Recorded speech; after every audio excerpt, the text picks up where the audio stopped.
Hola a todos, soy Mónica Hacha, dietista, nutricionista y tecnóloga de los alimentos. Una pregunta que me soléis hacer muy frecuentemente es ¿cuál es el endulzante más saludable?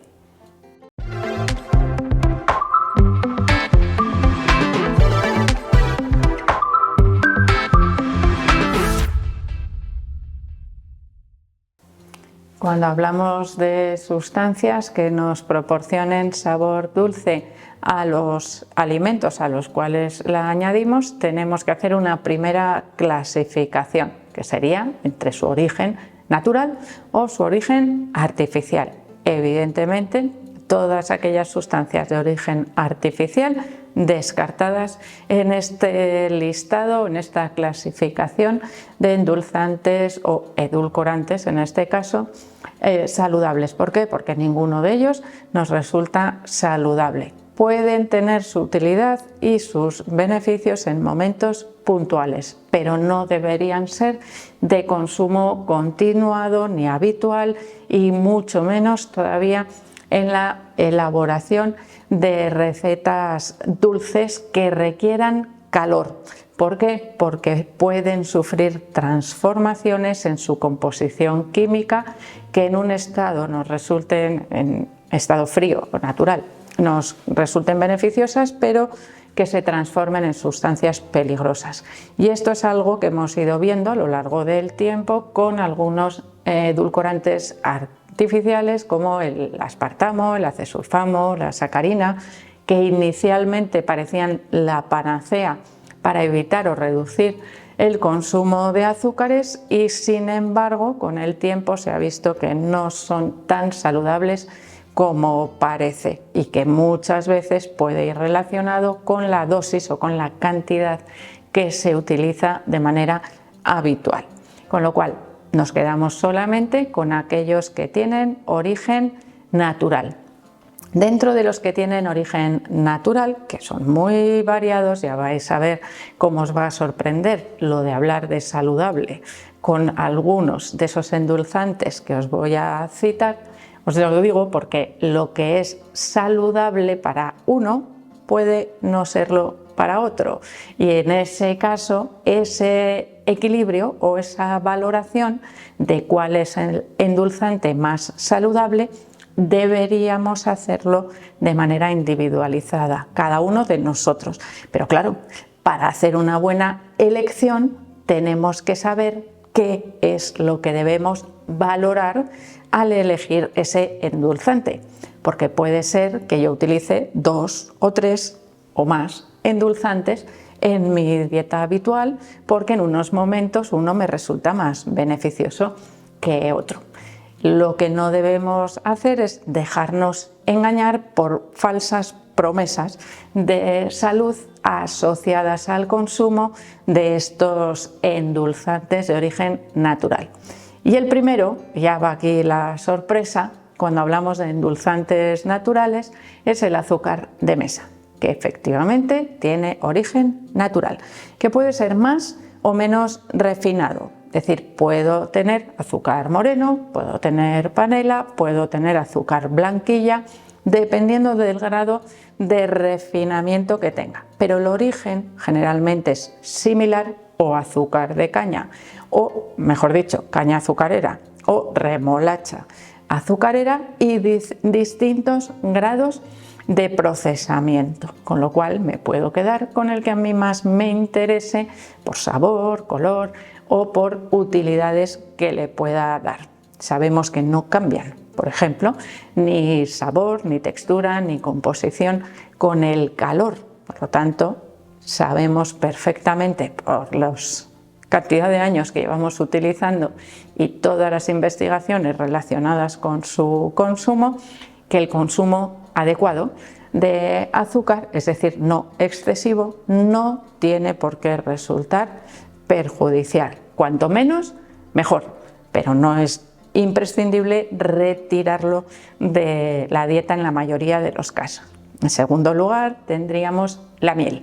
La miel es un alimento de origen natural con ciertas características que lo hacen especial, con esas características, vamos a decir, antisépticas, mejora nuestra salud respiratoria, puede mejorar también el equilibrio con la insulina, el metabolismo de los carbohidratos, con lo cual sería algo beneficioso. ¿Qué ocurre cuando calentamos la miel? Que cambia ligeramente su sabor y a veces puede no servirnos de endulzante para recetas que vamos a someter a altas temperaturas, porque además nos cargamos todas sus propiedades beneficiosas. Así que mejor para tomarla en crudo o a temperaturas bajitas que para cocinar. Tendríamos también, por su origen natural, vamos a decir, el sustituto vegetal de la miel. La miel no se considera vegana porque es elaborada por las abejas. Tendríamos su equivalente por composición nutricional, no por otros beneficios asociados a su consumo, en el sirope de agave, que en este caso composición nutricional especialmente basada en proporciones de fructosa y glucosa muy similar a la miel. Misma textura, mismos usos, por ejemplo, que en el caso de la miel. En siguiente lugar, y aquí tendríamos uno de los endulzantes de moda, vamos a decir, por su capacidad o por su bajo contenido energético, su capacidad para mejorar también nuestro estado de salud, sería la stevia. Pero en este caso, solo obtenemos esos beneficios para la salud cuando tomamos hojas de stevia, que cambian el sabor, que cambian en parte el color también de nuestras recetas. Le estamos añadiendo un polvo triturado de una hoja y da cierto sabor, un poco amargo, metálico, bueno, distinto a nuestras recetas. Ahí es algo que debemos valorar. ¿Que quiero reducir el contenido energético? Perfecto, puedo usar la stevia, que no es lo mismo que los glucósidos de esteviol que se combinan con otros endulzantes generalmente naturales, como por ejemplo el eritritol. Eso sería un producto totalmente distinto a las hojas de stevia, sobre todo cuando estamos hablando de salud, de propiedades saludables. Que por cierto, el eritritol que se utiliza como base para añadir esos glucósidos de esteviol de manera que aporten muy poquita energía, lo consideraríamos un endulzante no calórico. ¿Qué ocurre? Pues que actualmente está un poco también en observación ese consumo habitual de eritritol. ¿Qué ocurre? Que cuando le ponemos, vamos a decir, la etiqueta de saludable a algún endulzante, aumenta su consumo y a veces podemos tener una falsa sensación de seguridad. Y esto es algo que ocurre, por ejemplo, con la stevia y con el eritritol, que como no aportan apenas energía y además pues son saludables y además son naturales, pues ala, me los tomo como en mayores cantidades y todo dulce. Pues no, resulta que igual tampoco nos resulta tan beneficioso cuando se consumen en altas cantidades. Algo que ocurre exactamente igual con los dos últimos endulzantes que me he guardado para el final. Uno sería la fructosa, que hace unos años fue la panacea totalmente para endulzar alimentos específicamente diseñados para diabéticos o para endulzar refrescos sin que aparezca la palabra azúcar añadido. ¿Por qué? Pues porque la fructosa no es azúcar, sí es azúcar, pero en un listado de ingredientes aparece como fructosa, fruta saludable. Y sin embargo, si aparece azúcar, refinada, malísima. Depende, todo depende de las cantidades que vayamos a ingerir. ¿Qué pasó posteriormente? Que esa falsa sensación de seguridad del consumo de fructosa aumenta el consumo y resulta que la fructosa en exceso también provoca problemas de exceso de peso, acumulación de grasa corporal y posible aumento del ácido úrico. Vaya, pues resulta que igual no es tan saludable. Pues sí, lo es, pero no cuando abusamos de su consumo. Mejor comer fruta para obtener esa fructosa. Y en último lugar tenemos el xilitol. Vaya, esto nos suena un poquito al eritritol. Acaban en ol, maltitol, sorbitol, es decir, son polioles, se denominan de esta manera, son alcoholes que obtenemos de alimentos de origen natural y que sirven como endulzante, que nos endulzan bastante además los alimentos.